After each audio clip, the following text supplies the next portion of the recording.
4월 15일 이창근 후보를 꼭 당선시켜서 국회에 보내겠다는 약속을 하십시오. 반드시 통합당의 후보인 이 이창근 후보를 저는 꼭 찍으시라고 이렇게 생각을 해요. 4월 15일 날 총선에서 우리 이창근 후보를 하남의 대표로 국회에 보내주십사 하는 부탁을 드립니다.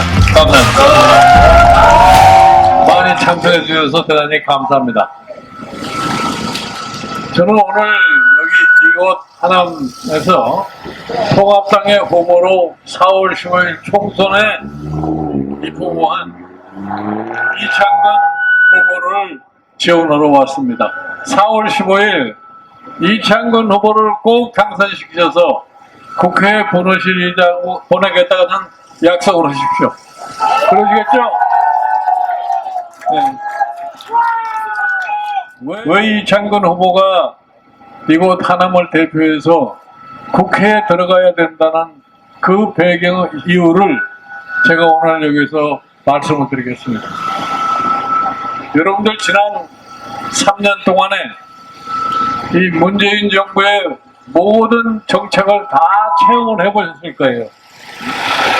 그 중에서도 여러분들이 지난 3년 동안 겪으신 것 중에서 가장 중요한 게 뭐라고 생각하세요? 여러분 매일매일 생활과 관련된 경제 문제가 제일 중요하다고 생각하시죠? 그런데 그 경제가 지난 3년과 지금을 비교해 볼 때 어떻게 됐습니까? 경제가 좋아졌습니까? 경제가 나빠졌습니까? 그러면 왜 경제가 과거에는 매년 국민의 생활을 향상시켰던 경제가 지난 3년 동안에는 경제가 왜 핍박해지게 됐느냐를 갖다가 제가 설명을 드릴게요. 이 문재인 정부 초기에 이 사람들이 우리나라 경제가 어떤 상황에 있다고 하는 것에 대한 정확한 인식이 없어가지고서 엉뚱한 경제정책을 수행하다 보니까 우리 경제가 이 모양이 된 겁니다. 다시 말해서 우리 실정에 맞지 않은 최저임금을 급작스럽게 인상을 하고 또 노동시간을 급작스럽게 축소를 하고 그렇게 해서 못 살게 된 사람들이 어떤 사람들이에요? 소상공인과 자영업자들이 가장 어려운 환경에 직면하게 되고 이렇게 되니까 소상공인과 자영업자와 같이 일하던 근로자들이 경제 상황에 매우 어렵게 되었습니다. 이러한 경제 상황을 맞이함에도 불구하고 문재인 정부는 전혀 그 정책 자체를 변경하고 싶어 하지 않아요. 예를 들어서 소득주도 성장이 우리나라 경제를 이렇게 망치고 있으니 소득주도 성장을 좀 버리고 정책을 전환하라 해도 그냥 그게 무슨 소리인지도 모르고서 계속해서 자기네들 주장만 지금까지 해온 겁니다. 이렇게 해서 결국 과거에 어느 나라보다도 빠르게 성장하는 경제가 추락하는 속도가 너무 빨리 다가왔다는 것을 여러분들 잘 아실 거예요. 그러다가 지금 우리나라에 지난 1월 말서부터 코로나 바이러스라는 균이 들어와가지고 경제 상황이 더욱더 어렵게 되었습니다. 특히 소상공인 자영업자들은 코로나 바이러스로 인해서 이게 앞으로 어떻게 생존해야 할 것인가를 걱정하고 있습니다. 제가 여기 오기 전에 남대문 시장에 갈치골목을 다녀왔어요. 갈치골목에 갔더니 지금 매출이 어느 정도 줄었느냐 이렇게 물어봤더니 80%의 매출이 감소했다고 어떻게 살면 좋겠느냐는 그런 하소연을 듣고 왔습니다. 그래서 제가 여러분에게 말씀을 드리는 게 다른 게 아니에요. 우리가 이런 상황을 계속해서 방치할 것 같으면 우리 경제가 어떻게 될 거라고 하는 것은 불보듯이 뻔히 보입니다. 그런데 현 정부는 어떤 생각을 하고 있느냐. 이 코로나 바이러스가 도래했기 때문에 일반 국민의 관심이 자기네들이 잘못에 치중하지 않고 이 코로나 바이러스가 그간의 3년 동안의 잘못을 덮어주리라고 생각하고 있습니다. 여러분들 다 마스크를 지금 쓰고 계시는데 마스크 썼다고 해서 지난 3년 동안의 잘못이 감춰질 수 있겠어요? 저는 여러 현명하신 유권자들을 믿기 때문에 지난 3년 동안 여러분들이 체험하신 것을 절대로 잃어버리지 않으리라고 생각합니다. 그래서 아무리 코로나 바이러스가 지금 우리 경제를 억누르고 있어도 여러분들은 오늘 4월 15일 투표장에 가시면은 지난 3년이 회상이 돼서 반드시 통합당의 후보인 이창걸 후보를 저는 꼭 찍으시라고 이렇게 생각을 해요. 여러분들, 그리고 제가 몇 가지 더 말씀을 드릴게요.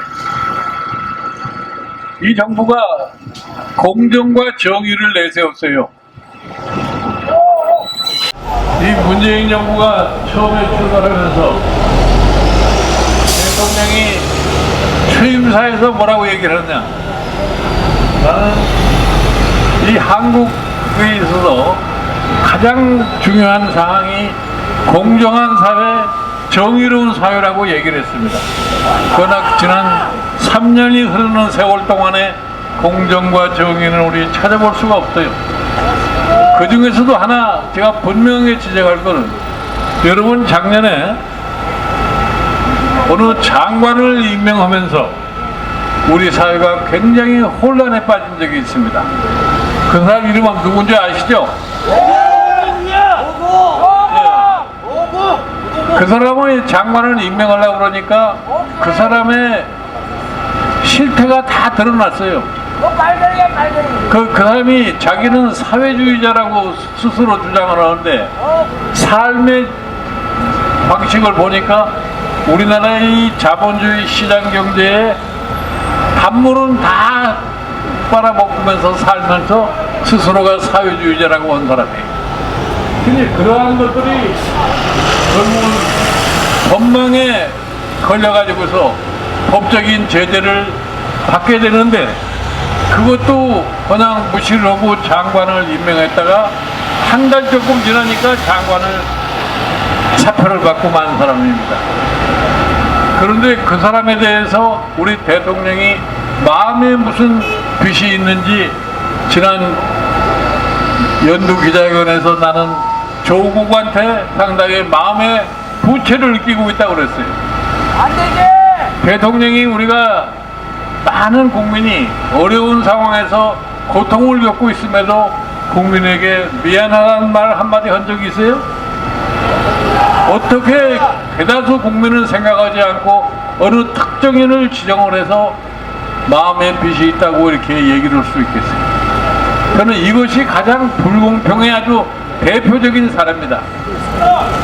그런데 이 사람들이 무엇을 지금 추구하느냐? 지금 우리나라에 이렇게 보면은 언론이 제 언론의 기능을 못해요. 이 사람들이 처음부터 시작해서 언론을 장악하고, 그 다음에 사법부를 장악하고, 제가 그래서 여러 가지로 생각을 해봤습니다. 저 사람들이 뭐를 감출 게 많기 때문에 언론을 이렇게 자기 손아귀에 집어열려고 그러고, 얼마나 잘못을 많이 했길래 사법부를 장악하려고 그러느냐. 그러니까 지금 우리 사회가 어떤 형으로 움직이고 있느냐. 잘못된 사람들이 그 잘못을 시정하려고 법을 철저하게 지킨다고 하는 사람을 몰아내려고 하는 상황이 벌어지고 있어요. 우리나라에서 법을 가장 준수하겠다고 하는 사람이 한 사람이 있어요. 그 사람이 누구냐면 지금 검찰총장으로 있는 윤석열이라는 사람입니다. 그런데 이 윤석열이라는 사람을 참 어떻게든지 끌어내려야 되겠다고 하는 것이 지금 이 조국을 둘러싼 조국의 지지 세력입니다. 여러분, 제가 분명히 말씀을 드립니다. 그런 일은 절대로 일어나지 않으려고 생각을 해요. 왜 그런 일이 일어나지 않으려고 생각하냐면, 여러분들이 이번 4월 15일에 여기 이창근 후보를 국회에 보내시면은 통합당이 국회 과반수 의석을 차지해서 나라에 충성하는 윤석열이를 보호할 수 있습니다. 지금 그래서 제가 말씀을 드리기를, 지금 조국한테 마스크를 쓰면은 윤석열이 될 수가 없어요. 네? 이것이 지금 이 사회에 불공정을 극명하게 드러낸 하나의 사실입니다. 제가 여러분에게 또 한 번 말씀드립니다. 우리의 지금 어려운 경제 상황을 빨리 극복하고 코로나 사태로 인해서 생계 유혹을 받는 사람을 빨리 구출을 하고 우리 사회의 공정과 정의를 확립하기 위해서 여러분들이 이번 4월 15일 날 총선에서 우리 이창근 후보를 하남의 대표로 국회에 보내주십사 하는 부탁을 드립니다. 감사합니다. 김종현!